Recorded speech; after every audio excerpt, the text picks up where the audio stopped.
कामरूपाय द्वापरे कृष्णमूर्तये कलौ पूर्णावताराय रामकृष्णाय ते नमः। தெய்வ திருமூவர்கள் பகவான் ஸ்ரீராமகிருஷ்ணர், தூய அன்னியார் சாரதா தேவியார், வீரத்துறவி விவேகானந்தருடைய பெயரில் உங்கள் எல்லோருக்கும் கல்பத்தரு தின வாழ்த்துக்கள். இந்த 2025ஆம் ஆண்டு உங்கள் வாழ்க்கை மிகவும் மங்களகரமாக சுபமாக நடந்து உங்கள் மூலமாக மற்றவர்களுக்கும் நன்மையை உண்டாகட்டும் என்று நான் பிரார்த்திக்கிறேன். இந்த மடத்தை யார் துவக்கி வைத்தார்? ஒரு கார்ட்லெஸ் மைக் இருக்காங்க, அதே ரெடியா வைங்க. அப்படியா? சரி. ஏன்னா எனக்கு ஒரு பழக்கம் இருக்கு, அந்த பழக்கம் இங்க வெற்றிகரமாக நடக்க தேவையில்லைன்னு நினைக்கிறேன். நான் பேசும்போது எனக்கு ஒரு தடவை பேசும்போது ரொம்ப சொன்னாங்க, சமயம் உங்க பேச்சு கேட்க வந்து அந்த ஆரோக்கியம் நல்லா இருக்கு அப்படின்னா. எப்படின்னு கேட்டேன். வீட்டில் பல பிரச்சனைகள், தூங்க முடியாம இருந்தது. உங்க பேச்சை புகப்பக்கு வருக ஒரு 15 நிமிஷம் ஆன உடனே நல்லா தூக்கம் வரும். 4 மாசமா நல்ல ஆரோக்கியம் சிறப்பாக கொடுத்தாரு. அதனால ஒரு கார்ட்லெஸ் மைக்கை வச்சு தூங்காத கேட்பாளர்களாக நான் கேள்வி கேட்டுட்டே இருக்கேன். இங்கே அவ்வளவு தேவையில்லை. எல்லாருமே எனக்கு சவுண்ட் வேண்டாம், தானாவே கொஞ்ச நேரத்தில் அதிகமாகிடும். அன்பா இருந்தது. அவருடைய வாழ்க்கை சேர்ந்தவங்களுக்குலாம் தெரியுமா? தெரியுமா? கண்ணத்துல கொஞ்சம் கொஞ்சம் தெரியும். அந்த அம்பானந்த சுவாமியின் பிறந்த ஊர் எது தெரியுமா? யாருக்கா தெரியுமா? யாரு கை தூக்குங்க பார்க்கலாம்.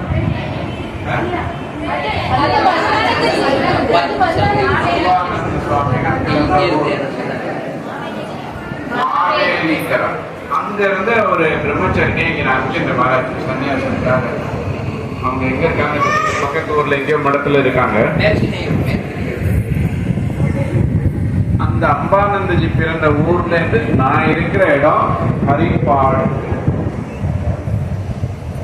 சுமார் ஒரு 12-15 கிலோமீட்டர் தூரத்துல இருக்கு. இந்த பெயர் எப்படி வந்ததுன்னா, ஹரிப்பாடு என்ற சொல் சூரசம்ஹாரம் நடந்த பிறகு முருகனை ஹரி பாட்டு பாடி வரவேற்ற ஸ்தலம் ஹரிப்பாடா எடுத்து அப்படின்னு ஒரு விளக்கம். மற்றொரு விளக்கம் ஹரிப்பாடு அப்படிங்கிறாங்க. ஹரிப்பாடுன்னா நெல் நாத்து நட்டு வச்சிருந்தாங்க, அதனால ஹரிப்பாடு ஆயிடுச்சு. ஸ்ரீராமகிருஷ்ணருடைய ஆன்மீக மானச புதல்வர் என்று சொல்லக்கூடிய சுவாமி பிரம்மானந்தர் அந்த ஹரிப்பாட்டில் வந்திருக்கிறார்.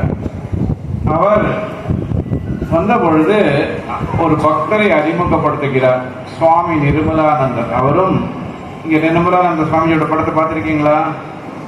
பல பேர் பார்க்கல. கண்ணிருந்தும் குருடர்கள், காதிருந்தும் செவிடர்கள்னு அக்பர்கிட்ட ஒருத்தர் பீர்பல் சொல்றாரு. சுவாமி நிர்மலானந்தஜி இங்க இருக்கிறார் ஒரு படத்தை. அவர் தான் கேரளத்துல பல மடங்களை துவக்கி வைக்க காரணமானவர். பகவான் ஸ்ரீராமகிருஷ்ணருடைய சீடர் அவர். அவர் ஒரு பக்தரை அறிமுகப்படுத்துகிறார். அவர் திரு பிரம்மானந்த மகாராஜிடம், மகாராஜ் இவர் ஹரிபாடிலேன்னு வந்திருக்கார். உடனே அவர் கூறுகிறார், ஹரிபாதத்தில் இருந்து வந்தவர் பக்தனாகத்தான் இருக்க முடியும் என்று. அவர் பிற்காலத்தில் பெரிய பக்தனாக ஆகிவிடுகிறார். இந்த ஹரிப்பாடு ராமகிருஷ்ணா இயக்கத்தின் முதல் கிளை கேரளத்தில். அங்கதான் நான் இருக்கேன். 1912ஆம் ஆண்டு அது துவங்கப்பட்டது. சுவாமி நிர்மலானந்தர் அவர் தான் அதை துவங்கி வைத்தார். இப்போ நான் உங்களை யாரையாவது திட்ட ஆரம்பிச்சிட்டேன்னு வச்சுக்கோங்க கோவத்தில், அந்த நேரத்தில் நீங்கள் நோட்ஸ் எடுத்தீங்கன்னா என்னுடைய திட்டுதலுக்கு பலன் இருக்குமா? இருக்காது இல்லையா, அதனால நோட்ஸை மூடி வச்சுருங்க. நான் சொல்கிறது நோட்ஸ் தேவையில்லை, சமய வகுப்புக்கு நோட்ஸ் தேவை. அது கூட கூர்ந்து கேட்டால் நோட்ஸ் தேவையில்லை. மனைவி திட்டிட்டு இருக்காங்க, இருடி அப்படின்னு சொல்லிட்டு கண்டவர் நான் நோட்ஸ் எடுத்துட்டு எழுத ஆரம்பிக்கிறேன்னு சொன்னான், முடியுமா? சூட்டோட சூடா வெங்காய பக்கோடா மாதிரி ஒன்று கொடுத்தேன் அப்படியே. அதை ரெண்டாவது விட்டுட்டு தான் மனைவி இருக்காங்களா, அவங்களுக்கு மனப்பாடம் ஆயிருக்குது, அவங்க சும்மாவை விட்டுருவாங்க. இந்த விஷயத்தை குறித்து நான் அப்புறம் பேசுகிறேன். கடைசியில் மறந்துட்டா நீங்கள் சொல்லுங்கள். ஏன்னா அதுதான் இந்த கல்வியின் சாரம் என்று விவேகானந்தர் கூறுவார். இந்த சமய வகுப்பு இது பெரிய கல்வி.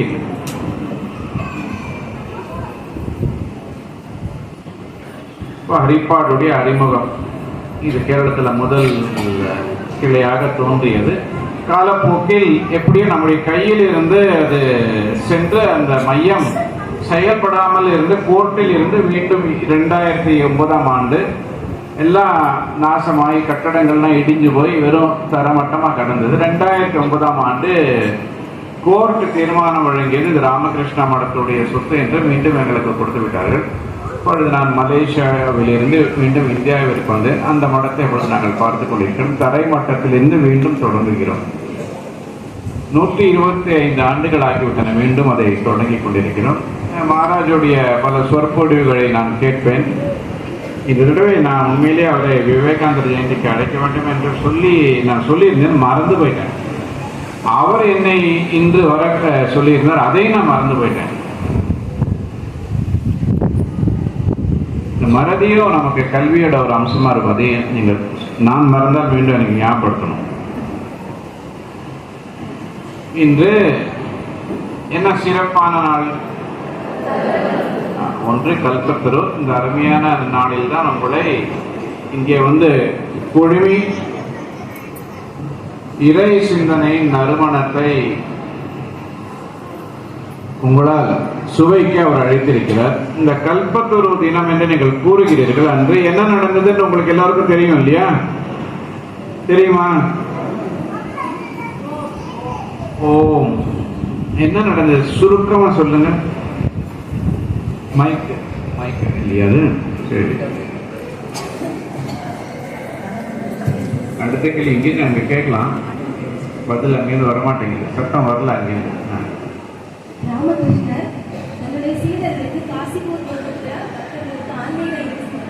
ஆன்மீக இறை சிந்தனையில கரெக்ட் பாருங்க, ஆன்மீக இறை அனுபவத்தை கொடுத்தார். சாதனை செய்து கொண்டிருக்கும் அந்த சாதகர்களுக்கு அவருடைய வாக்காலேயே இறை அனுபவம் கிட்டியது. கடவுளை பார்த்தார்கள், காட்சி கிடைத்தது, தேவியின் காட்சி கிடைத்தது.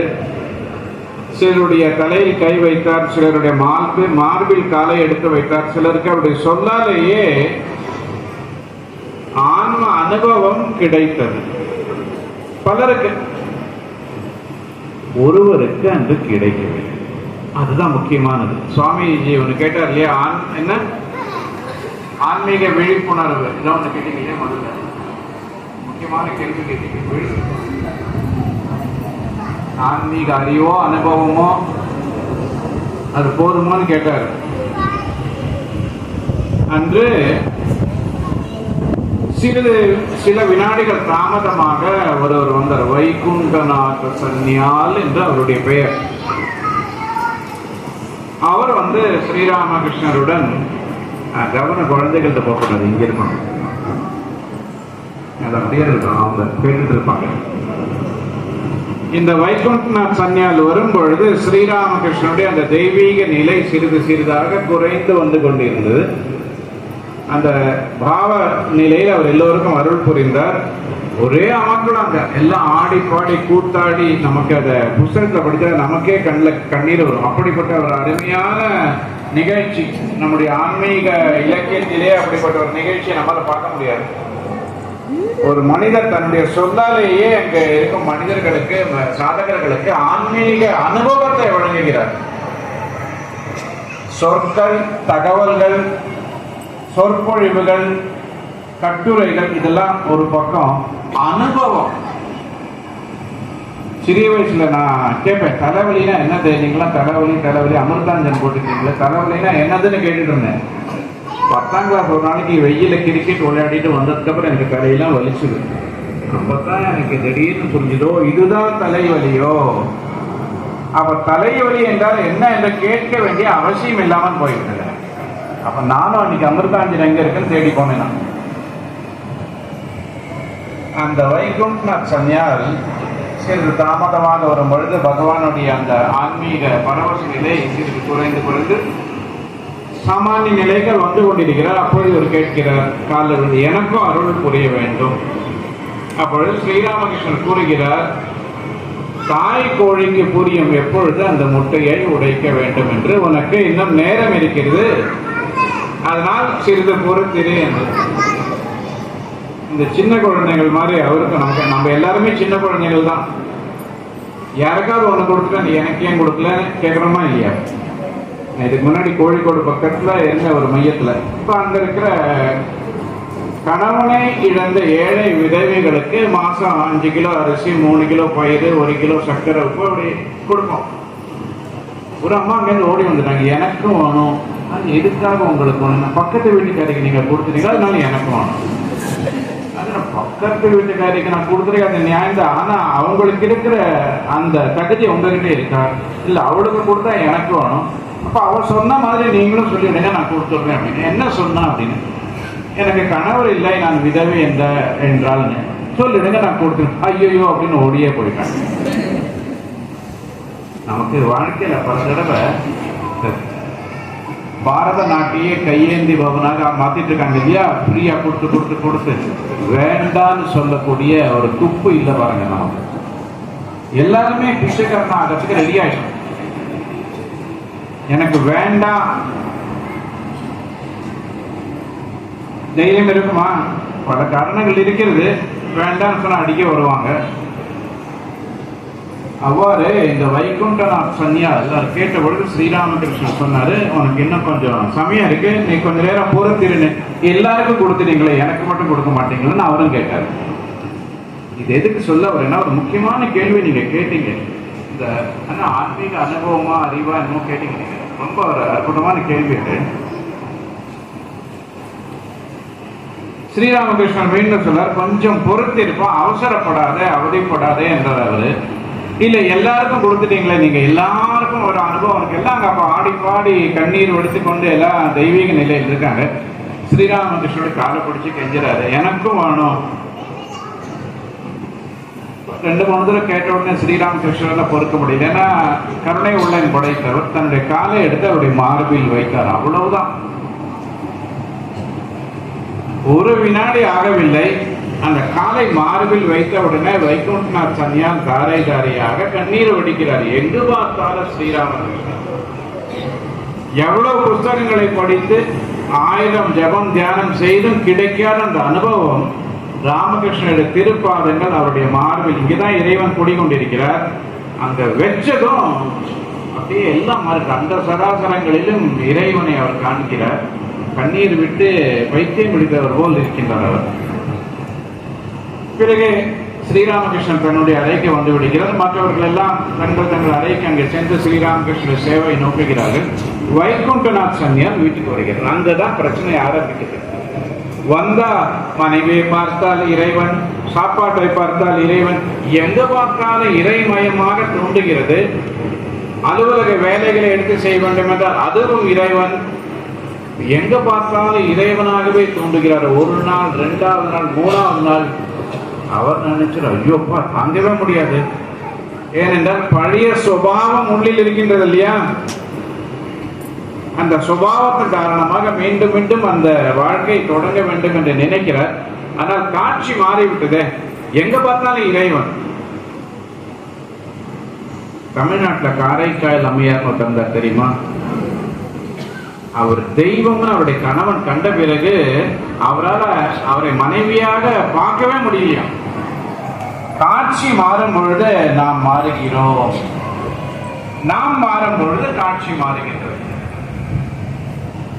மூன்றாவது நாள் இந்த வைகுண்டநாத் சன்னியால் ஓடி வருகிறார். ராமகிருஷ்ண காலில் விழுந்து கெஞ்சுறாரு, எப்படியாவது இந்த தெய்வீக காட்சியை மீண்டும் நீங்க எடுத்துக்கொள்ளுங்கள், என்னால் இதை தாங்க முடியவில்லை, சகிக்க முடியவில்லை. 40-20 வோல்ட் பல்புல 100 வோல்ட் பவர் வந்தா என்ன ஆகும்? ஃபியூஸ் போயிடும் இல்லையா? போகமா போகாதா? இப்போ உங்களை தமிழ்நாட்டு முதல்வர் அப்படின்னு நாளைக்கு நியமிச்சுட்டா என்ன பண்ணுவீங்க? தமிழ்நாடு முழுவதும் சமய வகுப்புகள் தொடங்க வேண்டும் சட்டம் போடுவீங்களா? போட்டுருவீங்க. அதான் நான் சொன்னேன், திருப்பியும் தமிழ்நாட்டுக்கு ஒரு பெண் முதல் மந்திரி வேணும். கேரளத்துக்கு வேணும்னு சொல்லிட்டே இருப்பேன். அப்போ அம்மா அந்த ஜெயலலிதா அவங்க இருக்கும்பொழுது விவேகானந்தருக்கும் பாரத பெண்கள் மீது அப்படி ஒரு அலாதியான நம்பிக்கை வைத்திருந்தார்.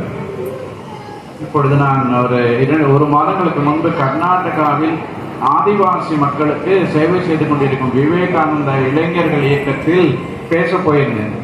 அப்போ அவர் சொன்னாரு, 25 ஆண்டுகளாகி இன்று நாம் 25வது ஆண்டை கொண்டாடுகிறோம். எங்கள் சிஇஓ தெரியும் இல்லையா உங்களுக்கு, சீஃப் எக்ஸிகியூட்டிவ் ஆஃபீஸர், ஒரு பெண் என்று அறிவித்தார். அவர் ரொம்ப பெருமையா சொன்னார், எங்களுடைய சிஇஓ ஒரு பெண். நான் சொன்னேன், இப்போதான் உங்க சிஇஓ பெண். 125 ஆண்டுகளுக்கு முன்பு 1902ஆம் ஆண்டு ஆண் துறவி சங்கங்களின் சிஇஓ ஒரு பெண்ணாகத்தான் இருந்தார். பாருங்க, சன்னியாசிகளோட சங்கம், ஆண் சன்னியாசிகளுடைய சங்கத்துக்கு யார் தலைமை வகித்தார்?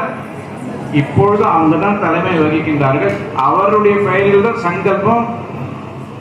வேலூர் மடத்தை வெள்ள நிவாரணத்திற்கோ ஏதோ ஒரு நிவாரணத்திற்கோ பிளேக் நிவாரணத்திற்கோ வேலூர் மற்றை விற்று அந்த காசை வைத்துக் கொண்டு மக்கள் சேவை செய்ய வேண்டும் என்று விவேகானந்தர் நினைத்தார். அவர் சட்டப்படிப்பு படித்தவர் சுவாமி விவேகானந்தர். பள்ளிக்கூடமே போகாத எங்களுடைய சிஇஓ சாரதா தேவி சொன்னார், நரேந்திர சொல்லு, இந்த ப்ராப்பர்ட்டி எல்லாம் என் பேர்ல இருக்கு, அவன் பேர்ல இல்லை. சட்டப்படிப்பே படிக்காத என்ன புத்தி இல்லையா? ஸ்ரீராமகிருஷ்ணர் சொல்வார், கலைவாணிக்கு பள்ளிக்கூடம் போக தேவையில்லை, நமக்கு தான் பள்ளிக்கூடம் இல்லையா? சாரதா தேவி சாட்சாத் சரஸ்வதி என்று ஸ்ரீராமகிருஷ்ணர் கூறுகிறார். அப்போ சட்டம் படித்த விவேகானந்தர் திகைத்து நிற்கிறார். அப்பா, இவங்களுக்கு எப்படி தெரிந்துன்னு அவங்க கைரேகை வச்சிருக்காங்க. அவருடைய வாழ்க்கையில் இன்னும் ஒரு நிகழ்ச்சி சொல்லிவிட்டு மீண்டும் இந்த சிந்தனைக்கு வருகிறோம். அவருடைய தகுதி, ஸ்ரீராமகிருஷ்ணன் மறைந்த பிறகு வங்காளத்திலிருந்து தென்னகம் வருகிறார் சாரதா தேவி, ராமேஸ்வரத்துக்கு வருகிறார். பாஸ்கர சேதுபதி ராஜா சுவாமி விவேகானந்தருடைய சீடராக இருந்தார். சாரதா தேவி அவருடைய குருவின் குரு என்ற காரணத்தால் அதுக்குள்ளயுமே 12-20 ஆயிடுது. கர்ப்ப கிரகத்தை திறந்து விட்டு சிவலிங்கத்தை நேரடியாகவே பூஜிக்கட்டும் என்று அவர் அனுமதி கொடுத்திருந்தார். அந்த சிவலிங்கத்தின் மீது வெள்ளி கவசம் இருந்தது. அந்த கவசத்தை எடுத்த உடனேயே தன்னை அறியாமலேயே சாரதா தேவியார் சொன்னார், அப்பா எப்படி வச்சோனோ அப்படியே இருக்கு என்று அவர் கூறினார். கூட இருந்த பெண்மணிகளுக்கு ஆச்சரியம், இப்பதான் முதல் தடவையா தமிழகமே வராங்க, இந்த கோவில் எத்தனையோ பழமை வாய்ந்தது, இவங்க என்ன சொல்றாங்க, எப்படி வச்சோனோ அப்படியே இருக்கு, என்னம்மா எப்போ வந்தீங்க, எதை வச்சீங்கன்னு கேட்டாங்க. சாரதா தேவியார் அதை மழுப்பி, இல்லை ஒன்றும் இல்லை, நான் வேற என்னமோ சொல்ல வந்தேன் அப்படின்னு சொல்லி பூஜை செய்து விட்டு எல்லாம் வீட்டு தங்கள் அறைக்கு செல்கிறார்கள். கூட வந்த பெண்மணிகள் வற்புறுத்தி கேட்கிறார்கள், என்ன சொன்ன அர்த்தம் இல்லாமல் எதையும் நீங்கள் பேச மாட்டீர்களே, எப்படி வச்சிருந்தீங்கன்னா அப்படியே இருக்கு என்று நீங்கள் சொன்னீர்களே, என்னது? ராமாவதாரத்தில் ராவண வதம் செய்த பிறகு ராவணன் சிவபக்தனாக இருந்தார். ராவணன் ஒரு பிராமணன், சிவபக்தன். பிராமணனை கொன்ற பிறகு அந்த பிராமண ஹத்தி தோஷம் என்ற ஒரு தோஷம் இருக்கிறது, அது என்னை பிடித்துக் கொள்ளும் என்று நினைத்து ராமர் அதற்கு ஒரு பரிகாரத்திற்காக சிவ பூஜை செய்ய சிவலிங்கத்தை கொண்டு வர சொன்னார் அனுமாரிடம். கொண்டு வர தாமதமாக ஆகிவிட்டது. அப்பொழுது ராமர் சொன்னார், அனுமன் வருவதற்கு தாமதமாகி கொண்டிருக்கிறது, எப்படி சிவ பூஜை செய்ய வேண்டும், சிவலிங்கம் வேண்டும் என்று. அதுதான் பெண்களுடைய சக்தி. சாரதா அங்க சீதா பிராட்டி என்ன செய்தார் என்றால், அந்த கடல் மணலை எடுத்து அப்படி பிடிச்சாங்க பாருங்க. இப்ப நம்ம எவ்வளவு சிமெண்ட் போட்டாலும் இதெல்லாம் விழுந்து விடுது இல்லையா? சீதா தேவியோட கற்ப சக்தியால் அப்படி அந்த மணலை பிடிச்சாங்க பாருங்க. 2500 எத்தனை ஆண்டு காலம் இன்னும் அந்த ராமேஸ்வரத்தில் அந்த பிடித்த சிவலிங்கம் அப்படியே இருக்கின்றது.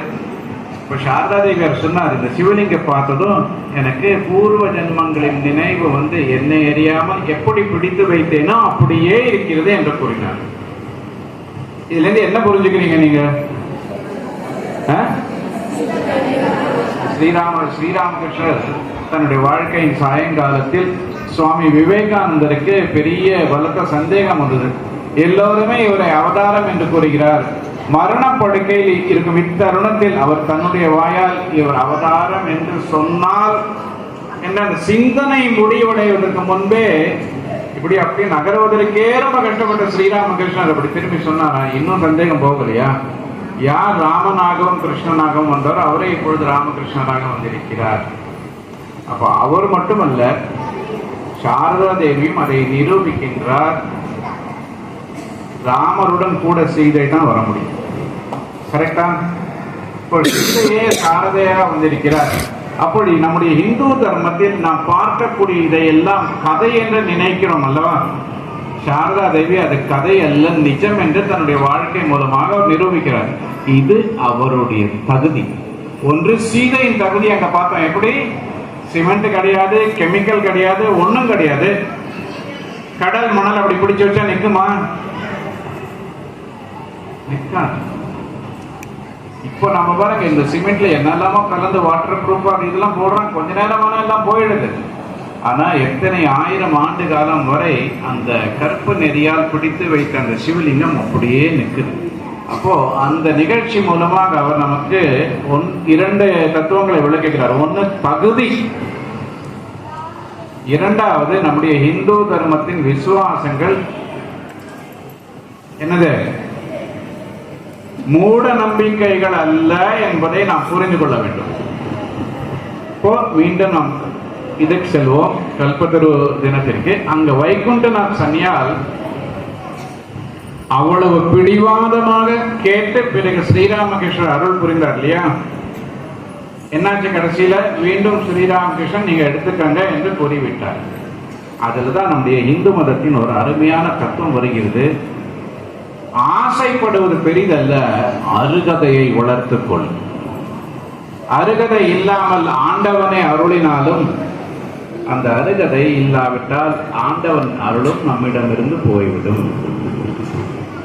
எவ்வளவு பெரிய நாடாக இருந்தது இந்து மதம் இல்லையா? இருந்ததா இல்லையா? தங்க கிளி என்று கூறினார்கள், சோனேகி சிடியா என்று கூறுவார்கள். ஒரு தீப்பெட்டியில் ஒரு சில்க் புடவையை மடிச்சு வச்சிருப்பாங்களாம். என்ன அருமையான தகுதி இல்லையா அது? ஒரு தீப்பெட்டி, மேட்ச் பாக்ஸ் இருக்கு இல்லையா, நம்முடைய சில்க் சேலையை மடிச்சு அதுல வச்சு அவங்க பார்சல் அனுப்புவாங்க. அப்படி என்றால் இந்த பாரத நாட்டு மக்கள் எப்படிப்பட்ட தகுதி வாய்ந்த மக்களாக இருந்திருக்கிறார்கள் இல்லையா? நாமக்கல் பக்கத்துல தாரமங்கலம்னு ஒரு இடம் இருக்கு, தெரியுமா உங்களுக்கு? தெரியாதா? நான் ஒரு தடவை அங்க போயிருந்தேன். அங்க இருக்கிற அந்த பூஜாரி விவேகானந்தர் இந்து மதம் இதெல்லாம் பற்றி பேசிட்டு இருக்கும்போது நான் சொன்னேன், எப்படிப்பட்ட மனிதர்களாக நாம் இருந்தோம், இப்படி கீழே விழுந்து போயிட்டோமே. இன்னைக்கு மகாராஜ் கூட சொன்னார், ஸ்ரீராமகிருஷ்ணர் சொல்லுவார், மனிதர்களில் சிலர் பாலில் ஊறிய அவலை போன்று இருப்பார்கள். பாலில ஊறின அவல் எப்படி இருக்கும்? அதை இதுல இடிச்சா தான் அது நசுங்கி இதாகும் இல்லையா, மாவாகும் இல்லையா? அது இதுக்கு நான் டக்கு டக்கு கேரளத்தில் வந்து மறந்து விட்டது. இடிக்கிறாங்க இந்த உலக்கை, பாலில ஊறின அவல உலக்கையில போட்டு இடிச்சா தான் மாவாகும் இல்லையா? இல்லையா? இடிக்கவே அப்படிப்பட்ட மக்கள் இருக்கின்றார்கள். நாம் எல்லாம் அவல்ல ஊறின பாலில் ஊறிய அவல் மாதிரி இருக்கின்றோம். அப்படி தொஞ்சு போயிட்டோம். நம்முடைய அருகதை எல்லாம் போய்விட்டது. அதனால் ஆண்டவனே அருள் புரிந்தால் கூட அருகதை இல்லாமல் ஆண்டவனுடைய அருளையும் நாம வச்சுக்கொள்ள முடியாது. அது போன்ற ஸ்ரீராமகிருஷ்ண வாழ்க்கையில் 2 நிகழ்ச்சிகள் நடக்கின்றது. ஒரு தடவை அவருடைய சில சொற்கள் டக்கு டக்குன்னு வரமாட்டேங்குது. விஜயராம் அவருக்கு என்ன மச்சானா இருந்தாரா? நம்ம மாமா, அடுத்தது மருமகன், மச்சான், நெபியூ. ஹிருதயராம் ஸ்ரீராமகிருஷ்ணன் ஹிருதயக்கு மாமாவாக இருந்தார். அப்ப ஹிருதயராம் ஒரு தடவை அவர் சொல்கிறார் ஸ்ரீராமகிருஷ்ணன், மாமா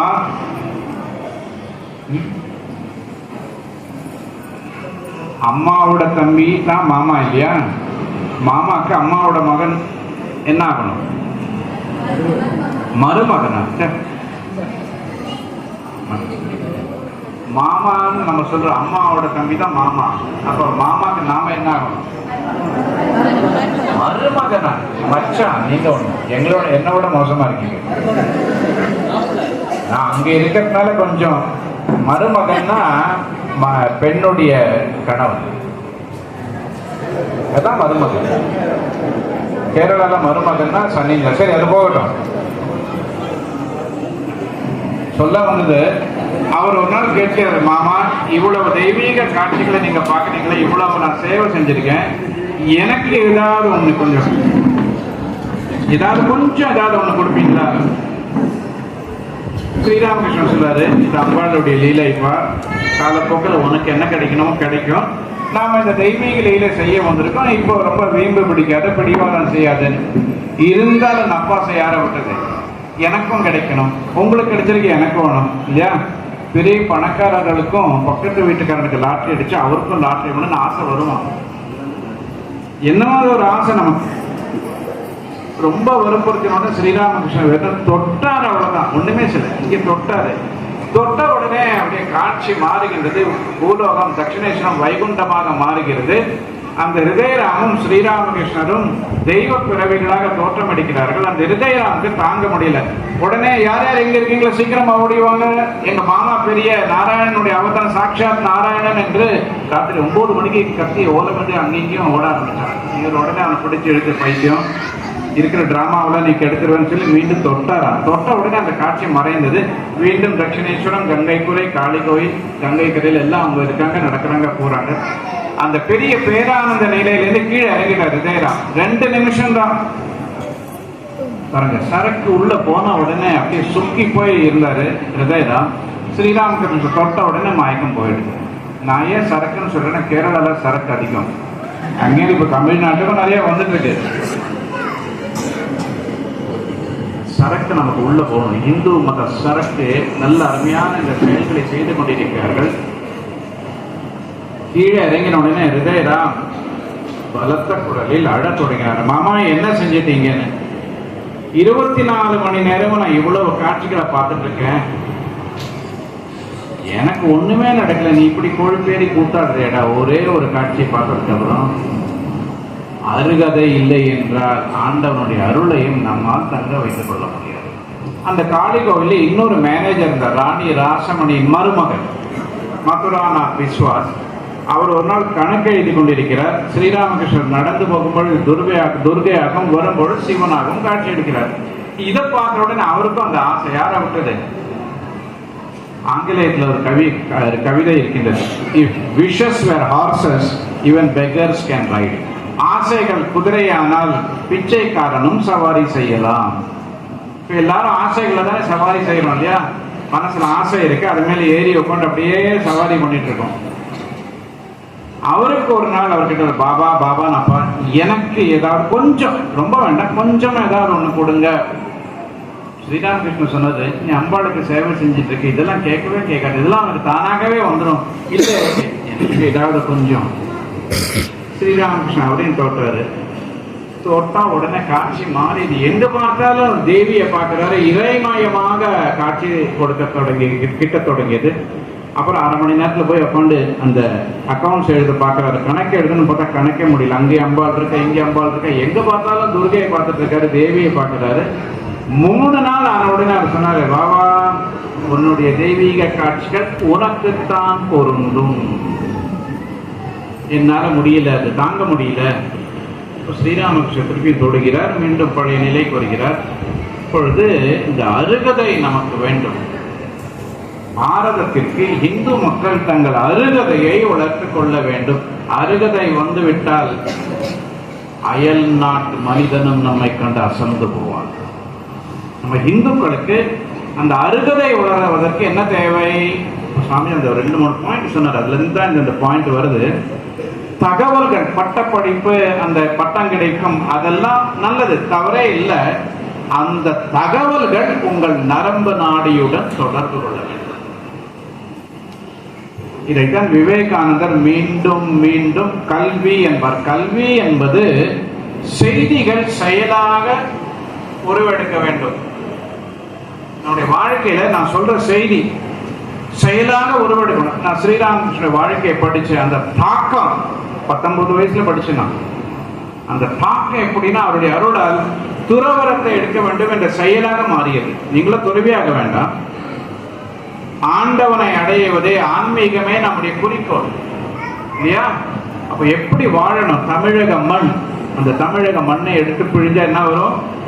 கற்புரசம் சாராய் பொழியும். அதுதான் சமய வகுப்பு. ஒரு கண்ணைக்கு அரசாங்கத்தை எப்படி கவிழ்த்தா இல்லையா? பெண்ணுக்கு என்ன பலம் இருக்கு இல்லையா? யாராலுமே கவிக்க முடியாத அந்த அரசனையே கவிழ்த்துட்டா யாரு? அந்த சரித்திரம் தமிழ்நாட்டில் இருக்கு. அப்படி என்றால் இந்த சமய வகுப்புகள், பட்டம், செய்திகள், தகவல்கள் எல்லாமே நல்லது. அந்த தகவல்கள் உங்கள் நரம்பு நாடியுடன் தொடர்பு கொண்டால் வாழ்க்கை மாறணும். விவேகானந்தர் சொல்லுவாரு, வெறும் தகவல்கள் மட்டுமே ஒரு மனிதனை மாமனிதனாக்கும் என்றால் புத்தக சாலைகள் எல்லாம் முனிவர்களாக மாறி இருக்கும். புத்தக சாலையில தகவல் இருக்கு இல்லையா? உங்களோட மொபைல் போனே இப்ப முனிவரா மாறிடும். ஏகப்பட்ட தகவல் இருக்கு. விக்கிபீடியா விஷயம் மாறிடும். அப்பொழுது இந்த சமய வகுப்புகள் பாரத நாட்டின் சமயத்தை மீண்டும் கொண்டு வர வேண்டும் என்றால் வாழ்க்கை முறையில இதை நீங்க கற்றுக் கொடுக்கணும். எதுக்கு நான் இதை சொல்றேன்னா, இப்ப தமிழ்நாட்டில் எனக்கு வர வாட்ஸ்அப்லாம் கண்டா நான் துறவியானதுல எனக்கு வந்து நான் அதிர்ச்சி. 10ஆம் கிளாஸ் படிக்கிற பெண்கள் குடிச்சிட்டு மாமிசத்தை சாப்பிட்டு போட்டோ எடுத்துட்டு எட்ரி அவங்க கேட்கிறாங்களா? இதுதான் சமய வகுப்போட நமக்கு தேவையான இதுவா? சமயம் என்பது வாழ்க்கையில் ஒரு திருப்பு முனையை கொண்டு வர வேண்டும். தகவல்கள் நரம்பு நாடியுடன் தொடர்பு கொள்ள வேண்டும். எனக்கும் தகவல் கொடுத்திருக்காரு, 1/2 மணி நேரம் தான் பேசணும்னு, அதுக்கு மேல தாண்டி போக கூடாது. விவேகானந்தர் சொல்கிறார், education is nervous association of ideas. எங்கிருந்து இதை அவர் கண்டுபிடித்தார்? இந்தியாவில் நரசிம்மராவ் கவர்மெண்ட் நடக்கும்பொழுது அவர் இடத்துல எழுதுகிறார், பாரதத்தின் கல்வி திட்டத்தை உருவாக்குவதற்கு விவேகானந்தருடைய சிந்தனைகளிலிருந்து ஒருபாடு நாங்கள் எடுத்துக்கொண்டிருக்கிறோம். அவர் பெயரை சொல்லவில்லை. ஆனால் ஏன்னா அந்த காலத்துல சேப்ரானைசேஷன், சேப்ரான் எஜுகேஷன், சேப்ரான் டெரர் என்று சொல்லிக் கொண்டிருந்தார்கள். காவி கல்வி திட்டம், காவி பயங்கரவாதம் என்றெல்லாம் சொல்லிக் கொண்டிருந்தார்கள். விவேகானந்தருடைய பெயரை சொல்லவில்லை. அந்த கல்வி திட்டத்தை அவர் எடுத்துக்கொண்டிருக்கிறார். அந்த விவேகானந்தருடைய கல்வி திட்டம் தான் பண்டைய காலத்தில் சனாதன தர்மத்தில் இருந்த பாரத நாட்டின் ஒரிஜினல் கல்வி திட்டம். அந்த கல்வி திட்டத்துல படிப்பு மட்டும் கல்வி என்று அவர் சொல்லவில்லை. அதுல ஒரு விளக்கம், கல்வி என்பது செய்திகள், தகவல்கள் நரம்பு நாடியுடன் தொடர்பு கொள்ள வேண்டும். நரம்பு நாடியோட செய்திகள் தொடர்பு கொண்டா என்ன ஆகும்? நம்முடைய வாழ்க்கையில் அது செயலா வெளியில வந்துட்டே இருக்கும். ஒரே ஒரு உதாரணம் எங்கிருந்து அவர் கண்டுபிடிச்சார்னா, ஒரு நாள் ஸ்ரீராமகிருஷ்ணன் கையில தங்க காசு எடுக்கிறார். இதை பொன் என்று கூறுகிறார். கங்கை கரையின் மண்ணை எடுத்துக் கொள்கிறார். இது மண் என்று கூறுகிறார். மண்ணிலிருந்து தானே பொண்ணு வருது இல்லையா? பொன் எங்கிருந்து வருது? மண்ணிலிருந்து தான் வருது. மண் பொன், பொன் மண் என்று சொல்லி மீண்டும் மீண்டும் இப்படி பார்த்து மண்ணும் பொன்னும் ஒன்று என்று கங்கை தூக்கி போட்டார். துறந்துட்டார். பொன்னை துறந்தார். பெண்ணை துறக்கவில்லை. பெண் ஆசையை துறந்தார், பொன்னை துறந்தார். இப்ப நான் சொற்பொழிவுல எவ்வளவு வேணாலும் பேசலாம் துறவரத்தை பத்தி இல்லையா? தியாகம் செய்யுங்கள், அப்படி செய்யுங்கள், இப்படி செய்யுங்கள் பேசலாம். அடுத்த நாள் நம்முடைய 24 மணி நேரம் வாழ்க்கையை பார்க்கணும் இல்லையா? தியாகம் செஞ்சுட்டாரா இல்லையான்னு. இப்ப ஸ்ரீராமகிருஷ்ணன் தியாகம் செய்திருக்கிறாரா இல்லையா? அவரை சந்திக்க 2 பேர் வருகிறார்கள். ஒருவர் பங்கிம் சந்திர பண்டிதர். பங்கிம் சந்திரர் அவர் சொல்கிறார், பரமஹம்சரே, நீங்கள் பொன்னையும் மண்ணையும் ஒன்றாக கண்டீர், 2யும் மண் என்று கண்டு கங்கை தூக்கி விட. அதுதான் நீங்க செஞ்ச தவறு. மண்ணும் பொண்ணும் 2 ஒண்ணு, அது வரைக்கும் நியாயம், நான் ஒத்துக்கிறேன். பட் அந்த பொண்ணை கையில வச்சிருந்தா காய்கறி வாங்கியிருக்கலாமே. முட்டாள்தானே இல்லையா? 2யும் ஒன்னா பாத்தீங்க, எதுக்கு அந்த தங்க காசையும் கங்கையில் தூக்கி எறிஞ்சுக்க? அதை பயன்பட்டு இருக்குமே, துணிமணி வாங்கியிருக்கலாமே. அப்போ ஸ்ரீராமகிருஷ்ணர் தன்னுடைய முழு உருவத்திற்கு வருகிறார். பங்கிம் சந்திரா, நீ பண்டிதன், பண்டிதன் கழுகை போன்றவன், வானத்தில் உயரத்தில் பருப்பான், கழுகை கொன்று அதே கழுகு அடுத்த நிமிடம் செத்த மாமிசத்தில் வந்து இறங்கும் என்ன அருமையான சொல்றாரு பேச்சு. அது பார்த்துருக்கீங்களா? கழுகு மேல பறந்துட்டு இருக்கும், அடுத்த நிமிடம் செத்து போன ஒரு மிருகத்தின் சவமோ இல்லை செத்து போன எலியோ இருந்தால் அந்த கழுகு நேராக பண்டிதனாக இருக்கிறாய், பேசுவது பாமரனை போன்று அல்லவா இருக்கிறது, பொன்னை நான் மண்ணாக பார்த்த பிறகு எங்கே அங்கே பொன் இருக்கிறது என்று கேட்கிறார். நீ உன்னுடைய வாக்சாதுரியத்தால் பேசும் திறமையால் இது மண்ணை இது பொண்ணு, பொன்னை தூக்கி எறியாதே என்று கூறுகிறார். வாழ்க்கையில் புரட்சி வர வேண்டும் என்றால் உன்னுடைய சொல் செயல் சிந்தனை ஒன்றாக இருக்க வேண்டும். அதுதான் புரட்சியை கொண்டு வருது, அதுதான் வாய்மை, அதுதான் சத்தியம். அப்போதான் பேசுவதும் சிந்திப்பதும் சொல்வதும் ஒன்னா இருக்கணும். அதுதான் கல்வி. கரன்சி நோட்ல வாய்மையே சொல்றாங்க, சத்தியமேவ ஜெயத்தை. அந்த கரன்சி நோட்டை வச்சுட்டு எல்லாம் லஞ்ச ஊழல் பண்றாங்களே, இருக்கா இல்லையா? இந்த அருகதையை நாம் வளர்க்க வேண்டும். சமய வகுப்புகள் உங்கள் குழந்தைகளுக்கு இந்த வாழ்க்கையின் மதிப்பீடுகள் விழுமியங்கள் இருக்கு இல்லையா, அந்த விழுமியங்களை அவங்க வாழ்க்கையில வெளிக்கொண்டிருக்காக நம்ம முயற்சி செய்யணும். அதுதான் சமயம். இல்லையென்றோ படித்த பட்டம், அதை வச்சு பட்டம் காப்பில் பாருங்க, அவ்வளவுதான். விவேகானந்தர் இதை மீண்டும் மீண்டும் சொல்கிறார். Docking and not doing has become a habit with us Indian. பேசுவதும் பேசுவதை செய்யாமல் இருப்பதும் நமக்கு பழக்கமே ஆகிவிட்டது. அதனால தான் நம்முடைய மதம் அப்படியே கீழே இறங்குறது. ஆனால் இந்த இடத்தில் ஒன்று, இதற்கு முன்பு இதை பற்றி நான் கேள்விப்பட்டிருக்கிறேன், சுவாமிஜியை பற்றியும் இந்த வகுப்புகளை பற்றியும் உண்மையிலேயே நான் மனதார பாராட்டுகிறேன். இது ஆண்டவனுடைய ஒரு அருள் என்று நினைக்கிறேன். முதலில் தகவலுக்கு பிறகு தாக்கம் உண்டாகும். ஆனால் தகவலே இல்லை என்றால் நம்முடைய ஆன்மீக அனுபவத்திற்கு முதல் படி ஸ்ரவணம், காதால் கேட்க வேண்டும். பிறகு மனனம், மனதால் சிந்திக்க வேண்டும். பிறகு நிதித்தியாசம், நம்முடைய வாழ்க்கையில் அனுபவமாக அது மலர வேண்டும். பகவான் சொல்வார், பாலை பற்றி கேட்க வேண்டும், கேட்ட பிறகு பாலை பார்க்க வேண்டும் இல்லையா? பிறகு அதை பருகி நம்முடைய உடல் புஷ்டி பெற வேண்டும். இல்லாட்ட பிணையில பார்த்து கூட பால் நினைச்சுடலாம். இலங்கை அந்த ஈழ போராட்டத்தில் பெரிய சிக்கல் வரும்பொழுது பால் ஜப்பானுக்கு போகலையாம். அப்ப அங்க இருக்கிற ஒரு பையன் சொல்லணுமா, பிணையில வச்சாவது காப்பி போட்டு கொடுமா, பிணைல் பால் ஆகாது. இப்போ பாலை பற்றி கேட்க வேண்டும், பார்க்க வேண்டும், பருக வேண்டும். சமய சிந்தனைகளை நீங்கள் கேட்டிருக்கிறீர்கள் இல்லையா? வாழ்க்கை பருகி இந்து மதம் மீண்டும் புது பொலிவுடன் தெம்புடன் வலிமையுடன் வளர்த்தம் என்று நான் பிரார்த்தனை செய்கிறேன். குறிப்பாக விவேகானந்தர் விரும்பியது இந்த சமய சிந்தனைகள் பெண்கள் வாழ்க்கையில் வளர வேண்டும். ஏனென்றால் தாய்மடிதான் முதல் பள்ளிக்கூடம் என்று அவர் கூறுகிறார். வாழ்க்கையில் பெரிய பெரிய சிக்கலில் சங்கடத்தில் இருக்கும் பொழுது எப்படி அவர் வெளிவருகிறார் என்றால் அவர் கூறுகிறார், என்னுடைய தாய் கூறினாள். ஒரு வார்த்தை சொல்லிட்டு நான் முடிச்சுக்கிறேன். எப்படி இந்த தாய் இந்தியாவை உருவாக்கினாள்? ஒரு 11 வயது சிறுவன் அம்மாவிட்ட போய் கேட்கிறான், 11 உன்னுடைய இந்த பிறந்த நாளுக்கு நான் என்ன கொடுக்க வேண்டும்? அவர் சொல்றார், எதிரியின் கோட்டையில், அது நம்முடைய கோட்டையாக இருந்த அந்த பறக்கும் கொடியை தூக்கி எறிந்து விட்டு நம்முடைய கொடியை அங்கே விட்டு அந்த எதிரியின் கொடியை எனக்கு பரிசாக கொண்டு வா. 11 வயது சிறுவனோட அந்த பையன் கேட்கிறான், 11 வயது சிறுவன் என்னால் இதை செய்ய முடியுமா? உன்னை போல வீரனால் இதை செய்ய முடியவில்லை என்றால் நான் பெற்ற மகன் என்று உன்னை நான் எப்படி சொல்ல முடியும்? அவர் யார் தெரியுமா? இந்து சாம்ராஜ்யத்தை நிறுவிய சத்ரபதி சிவாஜி. செயலாக அந்த தாய் செய்தால், அதை போன்று விவேகானந்தர் வாழ்க்கையிலும் பல சம்பவங்கள். மற்றொரு இந்தியாவின் பொற்காலத்தை நிறுவிய, யார் பொற்காலத்தை நிறுவினார்? சீக்கிரமா அவர் ஒரு தடவை எதிரிகளை ஆக்கிரமிப்பு செய்து அவர்களை தோற்கடிக்கும் பொழுது ஒருவர் கேட்கிறார், இந்த போர் முறையை உனக்கு கற்றுக் கொடுத்தவர் யார்?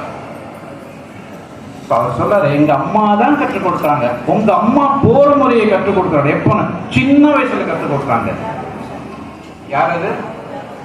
சந்திரகுப்த மௌரிய, சாணக்கியர் கொண்டு வந்து அவரை நிறுவுகிறார். அப்போ சொன்ன முதல்ல கிச்சடின்னு சொல்லுவாங்க, சாம்பார் சாதம் இருக்கு இல்லையா, நமக்கு கதம்ப சாதம்னு சொன்னாங்க. அம்மா கிச்சடியை பரமாறினாங்க. நான் நடுவில் கையை விட்டு இப்படி எடுத்தேன். ஒரே சூடாக இருந்து கையெல்லாம் சுட்டு கையெல்லாம் உதறி அப்படியே பூ பூன்னு ஊட்டிட்டு இருந்தேன். அப்போ அம்மா சொன்னாங்க, நடுவுலேருந்து எடுக்கிறது, ஓரத்துலேருந்து எடுத்துக்கணும். இப்போ நான் போர் முறையில் எதிரிகளை பார்க்கும் பொழுது நான் பார்த்தேன், ஓரத்திலிருந்து அவங்கள ஆக்கிரமிப்பு செய்யணும். அதுதான் என்னுடைய போர் முறை. என்னுடைய தாய் தான் கற்றுக் கொடுத்தது. எவ்வளோ ஆச்சரியமா இருக்குல்ல. ஒரு இந்து தாயின் வலிமை இந்தியாவின் விதியை மாற்ற முடியும். இப்போ இந்த சமய வகுப்புகள் தெய்வ திருமூவரின் கனவுகளை நனவாக்கும் என்று நான் நினைக்கிறேன். அவர்களுடைய அருள்மழை உங்கள் மீது பொழியட்டும். அத்துடன் மகாராஜோட சொன்னேன், கேரளத்திலும் இப்படிப்பட்ட வகுப்புகளை தொடங்க நான் 10 ஆண்டுகளாக விரும்பி கொண்டிருந்தேன். மலையாள புத்தகங்களையும் இங்கிருந்து கொண்டு போனேன். எனக்கு ஆள்பலம் இல்லை. அந்த புதிய மையத்தை தொடக்கத்திலிருந்து நிறுவ வேண்டியிருப்பதால் இப்படிப்பட்ட ஒரு தாய்மார்கள் கூட்டம், ஏற்கனவே மகாராஜோட கையில பலம் இருக்கிறது இல்லையா, பெரிய சேனையே வச்சிருக்காரு. இந்தியா முழுவதும் ஒண்ணு இல்லையா, எந்த மாநிலமும் தனித்தனியாக பிரிந்து இருக்க முடியாது. அதனால் கேரளத்திற்கும் இந்த கூட்டம் சிறிது சிறிதாக வந்தால், சுவாமி விவேகானந்தர் இதை விரும்பினார். யார் தருவார் ஒளி உலகிற்கு? உலகம் இருளை நோக்கி சென்று கொண்டிருக்கு. எங்க பார்த்தாலும் சண்டை இல்லையா, ரஷ்யா, உக்ரைன், இஸ்ரேல், அது இது எங்க பார்த்தாலும் சண்டை. இந்தியா தான் சொர்க்கம். அந்த ஒளி வெளிச்சம் எங்க இருக்கு? பாரத நாட்டில் மட்டும்தான் இருக்கு. சமயத்தில், ஆன்மீகத்தில் இருக்கின்றது. மற்ற சீர்திருத்தங்களை கொண்டுவதற்கு முன் இந்தியாவை ஆன்மீக சிந்தனையில் மூழ்கடியுங்கள். அவரோட அந்த பேச்செல்லாம் கேட்ட எழுச்சி வரும். இந்தியாவை, பாரதத்தை ஆன்மீக சிந்தனையில் மூழ்கடியுங்கள், மற்ற எல்லா சீர்திருத்தங்களும் தானாகவே வந்து சேரும். அப்படிப்பட்ட ஒரு சீர்திருத்தத்தின் காற்றை இங்கே நான் பார்க்கிறேன். இது புயல் காற்றாக மாறினால் பாரதத்தில் ஆன்மீக சிந்தனைகள் பெருகி, பாரதம் ஆன்மீக சிந்தனையில் மூழ்கினால் லஞ்சம், ஊழல், பெண்களை நாட்டின் கண்கள் என்று மரியாதையாக பார்த்து அவர்களை தேவியாக வழிபடும் நாடும் வரும். அது இப்போ இந்தியாவில் எங்க போனாலும் பெண்களை கேவலமாக அவருடன் இது செய்து இருக்கிறார்கள் இல்லையா. Me too campaign, harassment in work place, எங்க பார்த்தாலும் பெண்களுக்கு மதிப்பு இல்லாமல் இருக்காங்க. பெண்களும் அப்படி சில சமயம் செய்யறாங்க. பட் நம்முடைய சனாதன தர்மத்தில் பெண்களை அவர்கள் தெய்வமாகத்தான் வழிபட்டார்கள். அசாத்திய சக்தி உள்ள, பலம் உள்ள பெண்களாக இந்து மத பெண்கள் இருந்தார்கள். அந்த அசாத்திய பெண்கள் வந்தால் அசாத்திய மகன்கள் பிறப்பார்கள். அவர்கள் அசாத்திய செயல்களை அவர்களால் செய்ய முடியும். இந்த புனித நன்னாளில், கல்பத்தரு தினத்தில் உங்களுடைய முயற்சிகள் எல்லாம் வெற்றிகரமாகட்டும், பலிக்கட்டும் என்று நான் பிரார்த்தனை செய்கிறேன். தாய்மார்கள் எல்லாருக்கும் என்னுடைய மனதில் இருந்து நான் என்னுடைய வணக்கத்தை தெரிவித்துக் கொள்கிறேன். திருமூவர் அருள்மழை உங்கள் மீது பொழியட்டும். இந்த புனித காரியம் ஆண்டவனுடைய கனவுகளை வெற்றி அடையட்டும் என்று நான் நினைக்கிறேன். அத்துடன் கேரளத்திலும் இந்த தினத்தில் சுவாமியிடம் சொல்லியிருப்போம், ஒரு கூட்டம் மட்டும் வந்தால் சமய வகுப்புகளை நாம் தொடங்கலாம். ஜெயராம்.